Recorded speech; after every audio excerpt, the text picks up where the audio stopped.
Hello Belagavi, welcome to trend talks Belagavi news.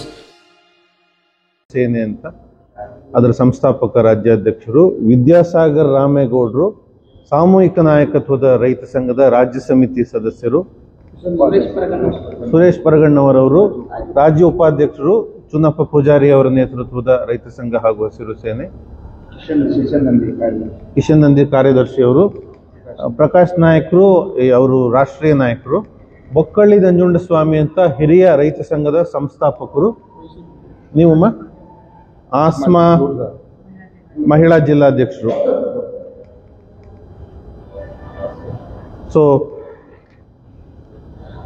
ನಾಳೆ 16ನೇ ತಾರೀಕು 1 ಲಕ್ಷ ರೈತರಿಂದ ಬೆಳಗಾವಿ ಚಲೋ ನಾವು ಹಮ್ಮಿಕೊಂಡಿದ್ದೇವೆ.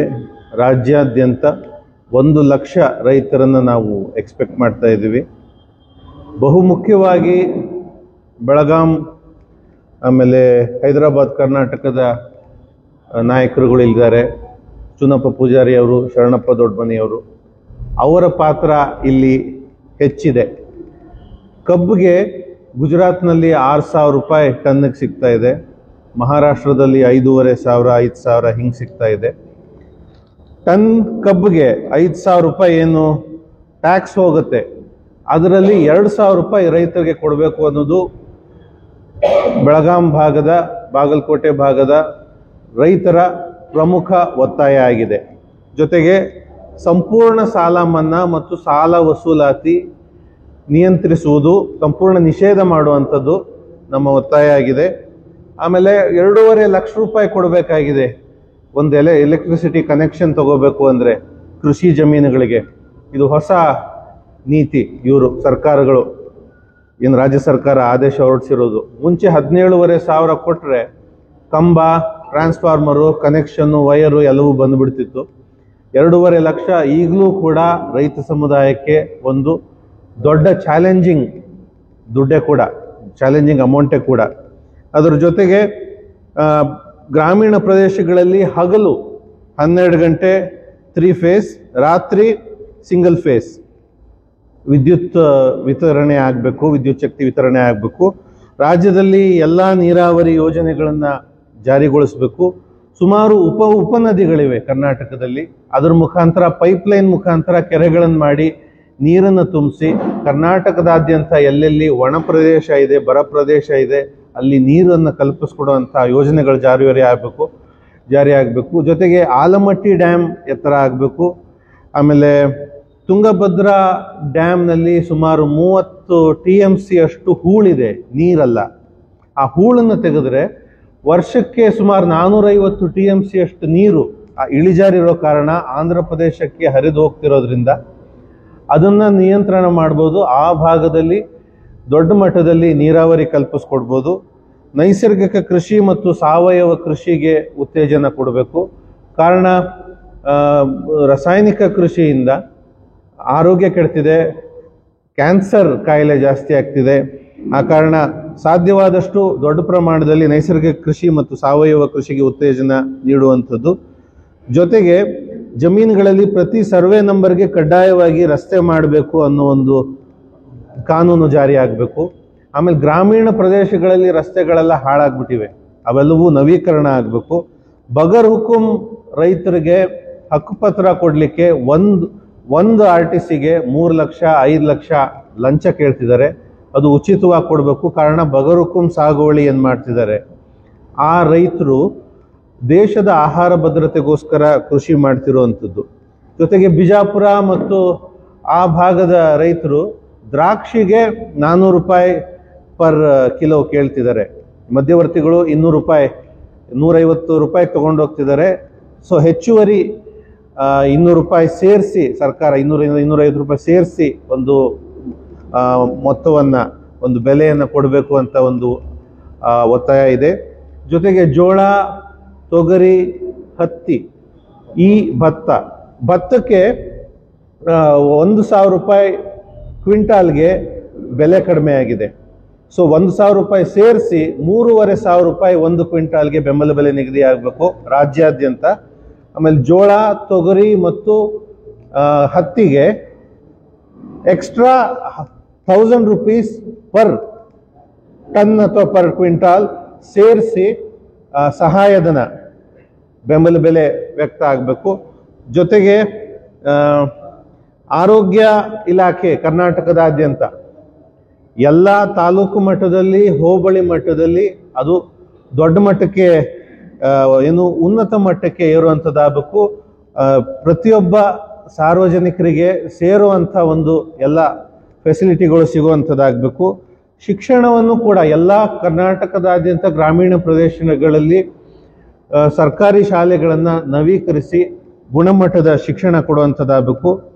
60 ವರ್ಷ ಮೇಲ್ಪಟ್ಟ ರೈತರಿಗೆ ಮಾಸಿಕ ಪಿಂಚಣಿ ಯೋಜನೆ ಜಾರಿಯಾಗಬೇಕು.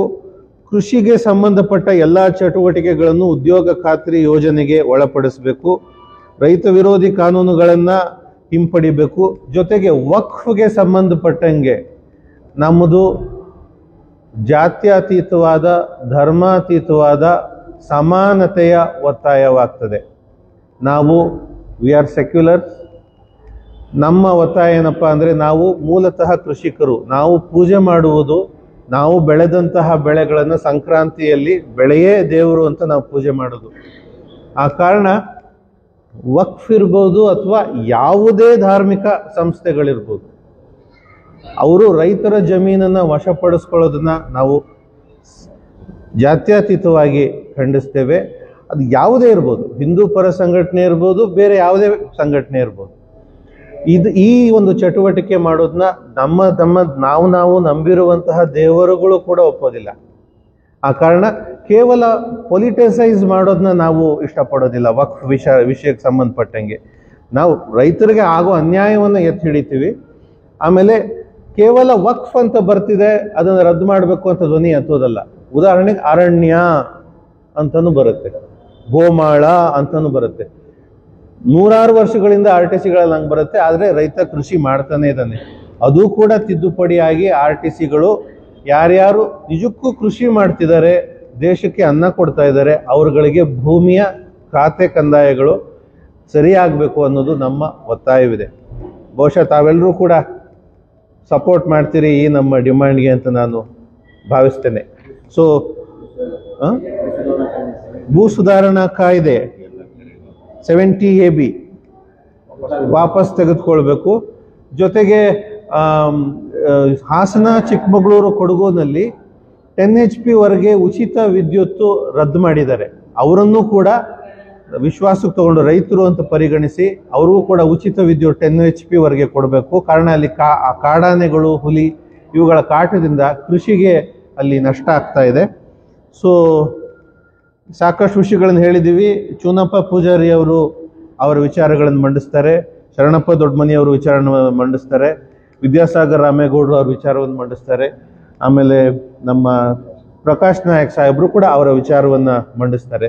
ನಮಸ್ಕಾರಗಳು ಎಲ್ಲರಿಗೂ. ನಮಸ್ಕಾರ.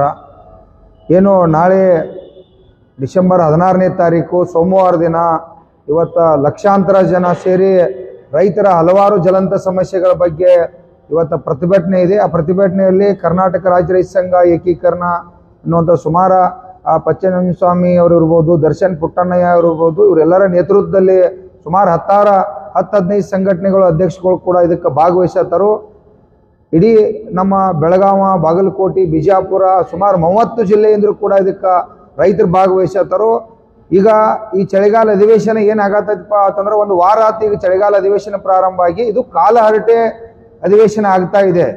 ಈ ಉತ್ತರ ಕರ್ನಾಟಕ ಇರಲಿ, ದಕ್ಷಿಣ ಕರ್ನಾಟಕದ ಯಾವುದೂ ಕೂಡ ಗಂಭೀರವಾಗಿ ಇಲ್ಲಿರ್ತಕ್ಕಂಥ 220 ಮಂದಿ ಶಾಸಕರು ಏನೂ ಕೂಡ ಗಂಭೀರವಾಗಿ ಚರ್ಚೆ ಮಾಡ್ತಾ ಇಲ್ಲ.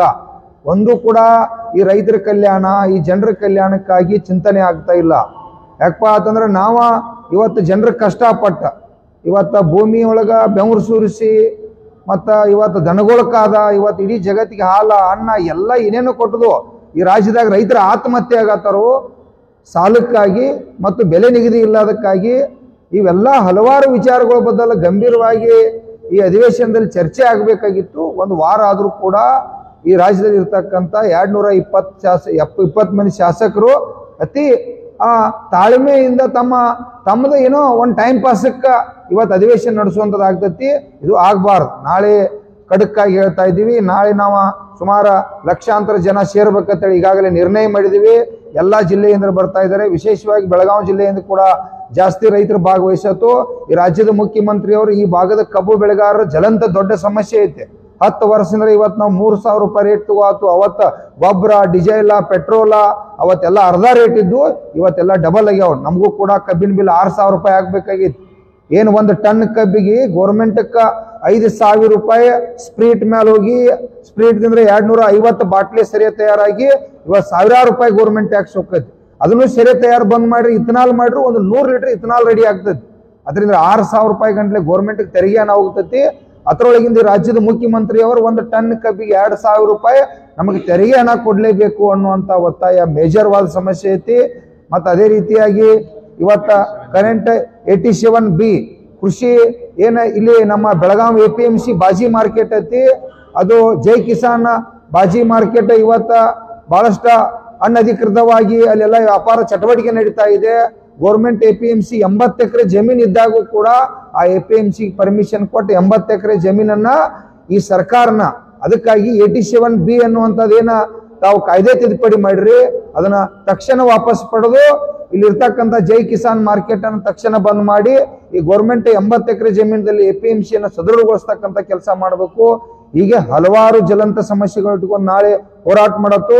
ಆ ಹೋರಾಟ ವೇದಿಕೆಗೆ ರಾಜ್ಯದ ಮುಖ್ಯಮಂತ್ರಿ ಬಂದ ನಮ್ಮ ಎಲ್ಲಾ ಸಮಸ್ಯೆಗಳನ್ನು ಇತ್ಯರ್ಥ ಮಾಡಬೇಕು. ಇಲ್ಲ ಅಂತಂದ್ರೆ ನಾವು ನಾಳೆ ಅಲ್ಲೇ ರಾತ್ರಿ ಆಗಲಿ ಆಗುವತ್ತು ಇದ್ದ ಈ ಒಂದು ವಾರ ಆಗಲಿ ನಮ್ಮ ಸಮಸ್ಯೆ ಬಗೆಹರಿಸ್ಕೊಂಡನ ನಾವು ಈ ರೈತರಿಗೆ ನ್ಯಾಯ ಕೊಡಿಸಲಿಕ್ಕೆ ನಾವೆಲ್ಲ ಕರ್ನಾಟಕ ರಾಜ್ಯ ರೈತ ಸಂಘ ನಿರಂತರ ಪ್ರಯತ್ನ ಮಾಡತ್ತೆ. ಅದಕ್ಕೆ ಇಡೀ ನಾಡಿನ ನನ್ನ ಎಲ್ಲಾ ರಾಜ್ಯದ ರೈತ ಬಂಧುಗಳು ತಾವೆಲ್ಲ ಪಕ್ಷಾತೀತವಾಗಿ ಲಕ್ಷಾಂತರ ಸಂಖ್ಯೆಯೊಳಗೆ ಭಾಗವಹಿಸಿ ದಯವಿಟ್ಟು ಬೆಳಗಾವಿ ಜಿಲ್ಲೆ, ಬಾಗಲಕೋಟೆ, ಈ ಉತ್ತರ ಕರ್ನಾಟಕದ ಭಾಗದ ಜನ ವಿಶೇಷವಾಗಿ ಜಾಸ್ತಿ ಜನ ತಾವ ಸ್ವಯಂ ಸೇವಕವಾಗಿ ನಾಳೆ ಕಾರ್ಯಕ್ರಮಕ್ಕೆ ಭಾಗವಹಿಸಬೇಕು. ನಮ್ಮ ಕಾರ್ಯಕ್ರಮ ಬೆಳಗಾವಿ ಸುವರ್ಣ ಗಾರ್ಡನ್ 9ನೇ ವೇದಿಕೆ.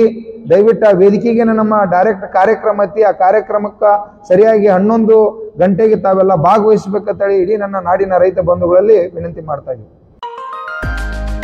ट्रेंड टॉक्स बेलगावी न्यूज़ को सब्सक्राइब करें और बेल आइकन को दबाएं ताकि हमारी वीडियोस आप तक पहुंचते रहे।